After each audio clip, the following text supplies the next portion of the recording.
Basic food chemistry. This will be chapter 5. Let's get a discussion into proteins, and there'll be a couple of sections on this. So what is a protein? A protein is a polymer of amino acids that are linked by amide linkage.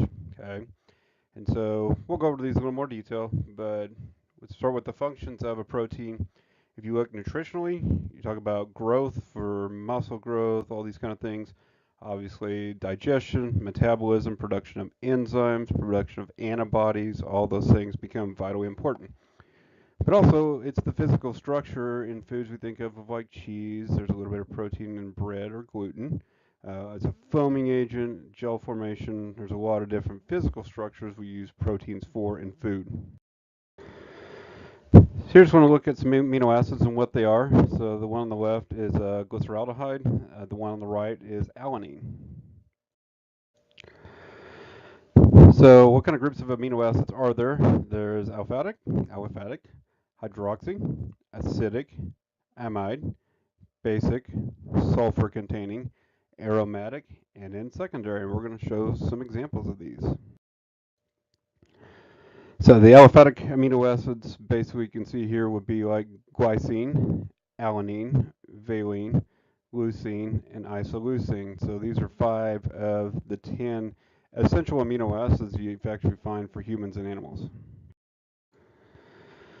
So then we have some amino acids that have an alcohol to them. So what does that consist of? Right there. Okay, the C and the double O, that would make it an alcohol. So that would be serine and threonine. Now watch the differences as we go through the next ones and how they changed. So now we have amino acids with an additional acidic group. So not only do they have the first alcohol, they have the second. So that makes them acidic. Okay, you can see the 2 negative charges. That's what's to it. So that would be aspartic acid and glutamic acid. These are amino acids with amides of acidic amino acids. So basically, the big difference there is you're finding an additional amine group or additional nitrogen base on it. So that would be asparagine and glutamine. Then we have just some basic amino acids. So we have lysine, we have arginine, and histidine. So histidine definitely has a different structure than most of them. And that's one of the things that in some other classes I talked about with histamine, and that can be basically a big thing with bronchial conditions. So it's basically when certain bacteria can convert this histidine amino acid into histamine and makes it kind of problematic for people with like asthma and bronchial issues. And then pretty easy to see the sulfur-containing amino acids. So we'll see that your proteins contain carbon, hydrogen, oxygen, nitrogen, and then typically they might have a phosphor and or a sulfur. So these are your sulfur-bearing ones. So there's a sulfur, and the third one's a sulfur. Then you have your aromatic amino acids. So they would be like phenylalanine, tyrosine, and tryptophan. So you might have known a little bit about tryptophan. It's blamed a lot on the sleepiness that people get when they consume turkey, like at Thanksgiving, and he says it's because of that amino acid. Whether that's really truthful or not, I'm not 100% sure. I think most of it's probably that your body's actually full from getting stuffed. So I think tryptophan kind of gets a bad rap sometimes. Then you have some secondary amino acids, which again, different little configuration than most of them. They would be proline and hydroxyproline. So what's really, really important is when they have an amide linkage, basically some double bond character to them. And this happens a lot when you're combining these amino acids together to eventually form what we think of as a protein. So basically you start to see combining them together. So basically the first step is stripping out of water. Okay, so basically it donates electrons out, and then eventually you'll come up with the amide linkage. Okay, and that'll basically give you a 1 unit of an amino acid yielding on the right. So when you look at protein structure, it has several different primary, secondary, tertiary structures to them. So the primary structure is really due to covalent peptide bonds, and a peptide is what you're going to find in a protein, bonds of basically amino acids together. So what we have is the N-terminal end amino acids, basically where we start. The C-terminal end is where we end. And the primary structure of that polypeptide chain shows both of the ends. So where you're really looking is in the middle, is that linking part in the middle, okay? So the peptide bond was more about the primary structure. The secondary structure is more due to hydrogen bonding between those peptide bonds, okay? So what you're looking at is your small negative charged oxygen atoms, okay, which are your negative ones, okay? And then the small positively charged hydrogen atoms, which are in the second ones, okay? So you can see the big thing is that double bond that's right in the middle, and that's a hydrogen bond. What also takes place in the secondary structure is you have what they call, it's a alpha helical structure, so it winds around itself, and with being two strands, it's a double helix. So in addition, we have what we call pleated sheet structure, which there are some that are parallel, some that are anti-parallel. So the alpha helix structure, basically the hydrogen bonds are basically within the same protein chain are what attracts each other.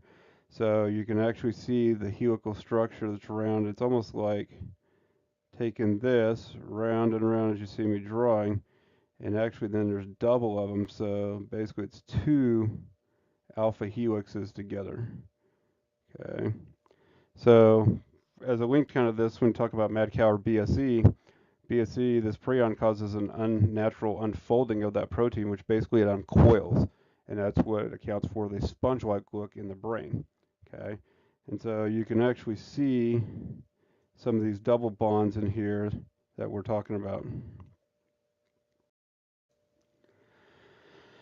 So again, this is just one of the helixes. So you can see basically is a graphical sketch of what it looks like, but basically the helical structure, how we think of seeing it is what we look at in picture B. In reality, it looks like A on the left. So this also is a diagrammic representation of anti-parallel, basically pleated sheets on the left versus the beta pleated sheets on the right. Very, very similar overall in structure. It's just the differences of where these actual bonds take place and how they link together. But the pleated sheet structure, you can find that there's hydrogen bonding between occasionally adjacent polypeptides, okay? So instead of being directly across, basically it's more diagonal, okay?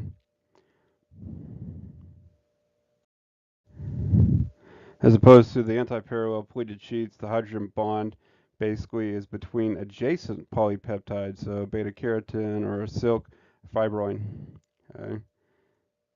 So you can see the differences as opposed to more diagonal versus the adjacent polypeptide. Then we have the third or tertiary structure, which is the aggregation of individual proteins together. So there are some hydrophobic attractions. We've talked about that term before, which is the close association of hydrocarbon side chains. There's also ionic bond between positively charged groups and negatively charged groups. So opposites attract, positive and negative. Again, we talked about the hydrogen bond, and also there's some disulfide bonds present. So a protein has size and shape, of course, as well as a unique arrangement throughout that hydrogen ion. Again, of course, the hydrophobic and the disulfide bonds as well. So how it's all placed and arranged within its own structure really determines what that amino acid is, and then combining those amino acids together is actually what protein it is.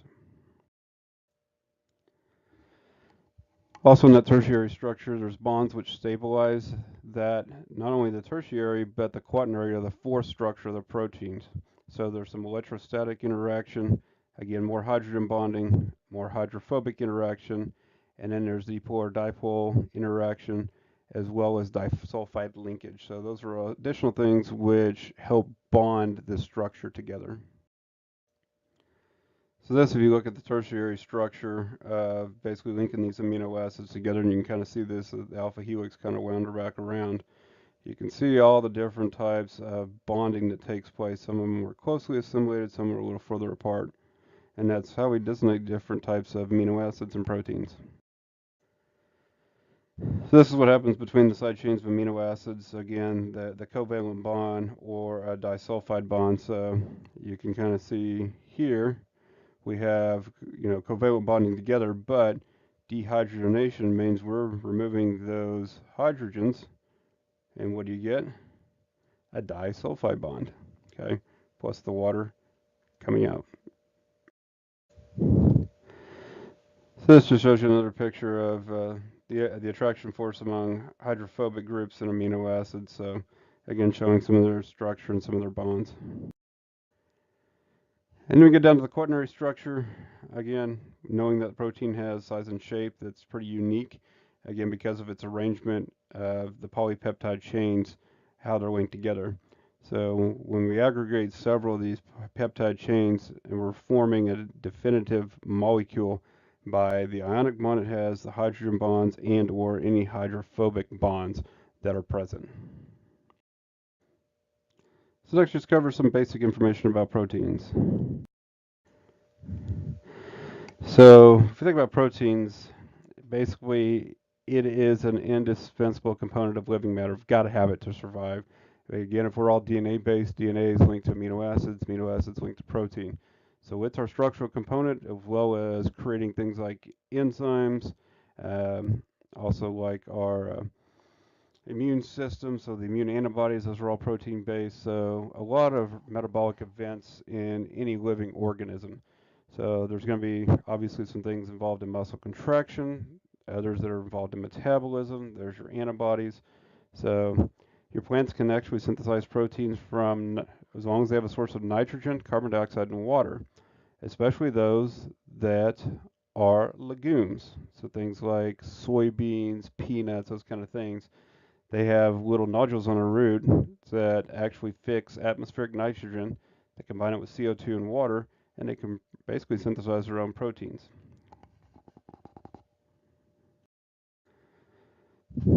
So knowing that these proteins are supplying amino acids, some of which are extremely necessary to support life, knowing that they are organic compounds, what does that mean?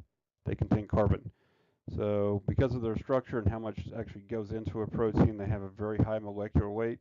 And you've seen with all the structures we just talked about, they're very complex. So typical things, again, carbon, hydrogen, and oxygen. But the biggest thing is they contain a 16% nitrogen. Some contain sulfur, we've seen, and others contain phosphorus. So there's about, give or take, 20 amino acids that we look at that can compile to make up a protein.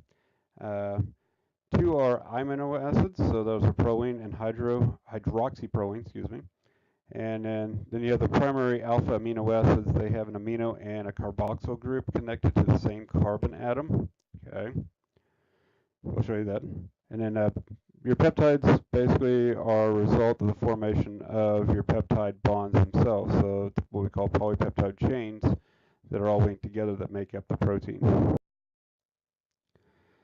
So proteins are also hydrolyzed by proteolytic enzymes known as proteases. So endoproteases act upon the interior peptide bonds, so basically break them down. So that would be like something like trypsin and pepsin. And exopeptidases would be that they act on peptide bonds adjacent to the carboxyl or amino group. So some work on peptide bonds by breaking them down. Some actually tear off the carboxyl or the amino group, the nitrogen group. But so hydrolyzed basically means broken down. So they can also be hydrolyzed by acids. So we classify proteins by if they're a simple protein, are they a conjugated protein, or are they a derived protein? So that classification then comes from their solubility, what's their chemical composition, and their shape. So your simple unconjugated are naturally occurring proteins. They're derived or altered by basically chemicals or enzymes. They can be fibrous or they can be globular in nature or form. Those that are fibrous means they're going to go into the making of things like connective tissue, bone, hair, skin, wool, horns, stuff like that. If they're globular protein based, you think more about hormones, enzymes, oxygen carrying proteins, those types of things. So let's look at some simple proteins. There's some that are we call albumins, and we find those as a big component of eggs. So they're soluble in water and salt solutions and coagulated with heat. So think about an egg white. Soluble in water, yes, we use them to make like foams, meringues, that kind of stuff. Soluble in salt, yep, coagulated by heat. So do they get solid when they are heated? Yes. So then we have globulins. So when you have myosin, which is the major contractile protein of muscle, so they have sparing solubility in water, but they are soluble in salt. It just kind of depends on maybe some of their age and function, that kind of stuff. Glutamins, so like wheat gluten, that's a plant protein that's soluble in dilute acid or bases. Prolamines, which you find only in plants, they're soluble in about 50 to 90% alcohol and soluble in water. Gliadin of wheat and zein of corn are things you can find that are prolamines. Then we also have scleroproteins, so things like keratin and collagen that would basically be in bones, connective tissue, and hair. They are insoluble in aqueous or any type of water solutions.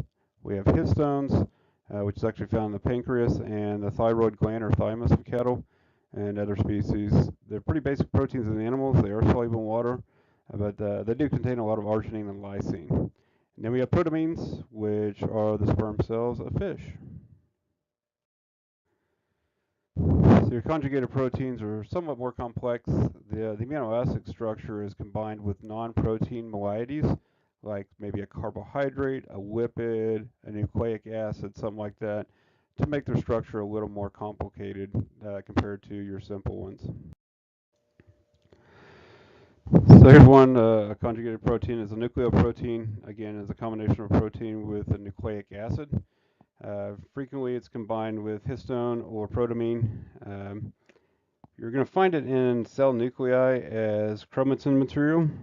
We also have lipoproteins, which are quite readily in the body. It's a combination of protein and lipids or fats. Lecithin and cholesterol are examples of those. So you find lipoproteins in milk, egg yolk, in blood, brain tissue, those kind of things. Then we have your mucoproteins. They combine with the carbohydrate portion, amounting usually more than 4%. These mucopolysaccharides then are covalently bonded to a protein. Heparin and hyaluronic acid are mucopolysaccharides, and they're found quite a bit in connective tissue. So if you know anything about people with joint issues, you might have some hyaluronic acid that is injected into joints to help with certain pain, and that's one of the reasons for it. It tries to rebuild some of that connective tissue, especially for people that have pretty aging like arthritis. That can help with that. Your glycoproteins are simple proteins that are covalently bonded to a carbohydrate. There's just less amount of carbohydrate than a mucoprotein. The main part of the carbohydrate moiety usually involves mannose, fructose, glucose, and galactose. Then we have chromoproteins, which would be chlorophyll, and basically heme are examples of non-amino acid moiety. So anything with the heme structure means it has an iron base to it, okay, which is Fe. And we talked about chlorophyll being in plants.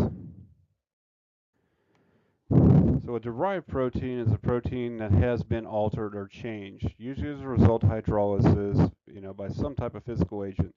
It could be a subjection to heat or high hydrogen ion concentrations. The actions could be also the result of any enzyme or chemical reagents added to it. And so we have two groups, the primary derivatives and the secondary derivative types of proteins.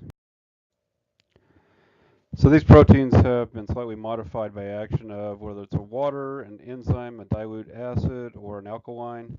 And so the term proteins, which looks the same, is a little different, are actually insoluble in water because of this. So casein in curdled milk and fibrin of coagulated blood are examples of some type of modification. So the modification here is curdled. Usually curdling happens with acid. Coagulated blood just kind of depends more about the temperature and the time more than anything else. So the secondary derivatives, we might know them as proteoses, peptones, and peptides.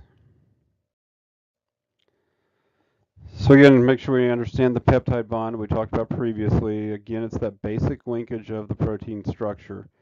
The bond usually is where a carboxyl group of one amino acid is coupled with an alpha amino group of another. So the order of the sequence of these together is extremely important to the structure. Combining three of these together is usually what we're going to say makes up an amino acid. So we always start at the N-terminal position and end on the C-terminal position to look where the peptide bonds are located.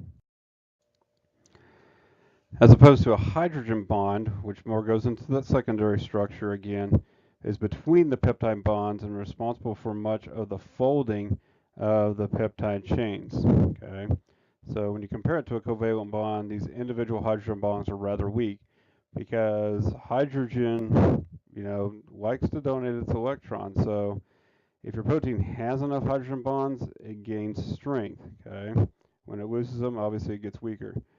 When you have your fibrous proteins, they usually show a lot of hydrogen bonds. So hair, hooves, nails, wool, like keratins. Additionally, myosin, which you find in muscle tissue, is also in this group and allows it to fall kind of between the fibrous one, but also the globular types of proteins. And then the tertiary or third structure, again, those globular proteins tend to be spherical or nearly so in shape because of the folding of the polypeptide chains together. So the structure is made possible by means of the covalent disulfide or other types of bonds. So we talked about the disulfide bonds earlier. And this structure can result from hydrophobic or nonpolar bonds, hydrogen bonds, or even salt bonds that basically form this tertiary structure. And then the quaternary or the fourth structure, these proteins from more than a single peptide chain typically have this. Oligomeric type of proteins will. It's usually not covalently bonded.